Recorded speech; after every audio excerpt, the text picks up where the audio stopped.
Tommy और मैं, Tommy और मैं, प्राउती रॉय, मैं नीतू हूँ, ഞാൻ നീതു ആകുന്നു. वह सर्दियों की रात थी, അത് തണുപ്പുള്ള രാത്രിയായിരുന്നു. പെട്ടെന്നാണ് ഒരു ശബ്ദം കാതിൽ വന്നു പതിച്ചത്. പുറത്തു നിന്നാണ് ഏതോ ജീവിയുടെ കരച്ചിൽ പോലെ. നീതുവിന് ഉറങ്ങാൻ കഴിഞ്ഞില്ല. നീതു എഴുന്നേറ്റ് ജനലിലൂടെ പുറത്തേക്ക് നോക്കി. അതാ മുറ്റത്ത് വിളക്കുകാലിന് താഴെ ഏതോ ഒരു ജീവി പതുങ്ങിക്കിടക്കുന്നു. നീതു ടോർച്ചെടുത്ത് പുറത്തിറങ്ങി. ഗോലി പോലെ തിളങ്ങുന്ന കണ്ണുകൾ, നനുത്ത മിനുമിനുത്ത രോമം, മടങ്ങി ഇരുവശങ്ങളിലേക്കും പതിഞ്ഞു കിടക്കുന്ന കുഞ്ഞു ചെവികൾ. എനിക്ക് നന്ന പില്ല. നീതു അതിനെ സ്നേഹത്തോടെ വാരിയെടുത്തു. തണുപ്പകറ്റാനായി ചേർത്ത് പിടിച്ചു. പില്ല, നായ്ക്കുട്ടി. വീട്ടിനുള്ളിലേക്ക് അതിനെ കൊണ്ടുവന്നു.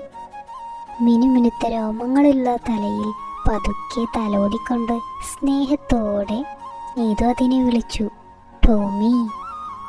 അപ്പോഴും അത് വിറക്കുന്നുണ്ടായിരുന്നു. നീതു അതിനെ അകത്തേക്ക് കൊണ്ടുവന്ന് ഒരു കുട്ടയിൽ വെച്ചു.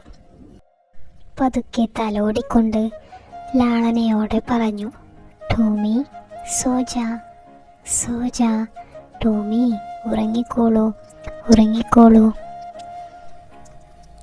उसे चाय के साथ बिस्कुट खाना बहुत पसंद था. അവന് ചായയുടെ കൂടെ ബിസ്ക്കറ്റ് കഴിക്കാൻ വളരെ ഇഷ്ടമായിരുന്നു. और मेरे साथ खेलना, പിന്നെ എൻ്റെ കൂടെ കളിക്കുക. पंखे के नीचे सोना, ഫാനിൻ്റെ താഴെ ഉറങ്ങുക. और किताब पढ़ना, പിന്നെ പുസ്തകം വായിക്കുക.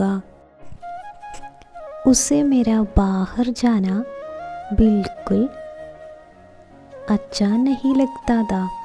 അവന് എൻ്റെ പുറത്തു പോവുക എന്നത് ബിൽക്കുൽ ഒട്ടും അച്ഛാ നഹി ലഗ്താ താ, നല്ലതായി തോന്നിയിരുന്നില്ല.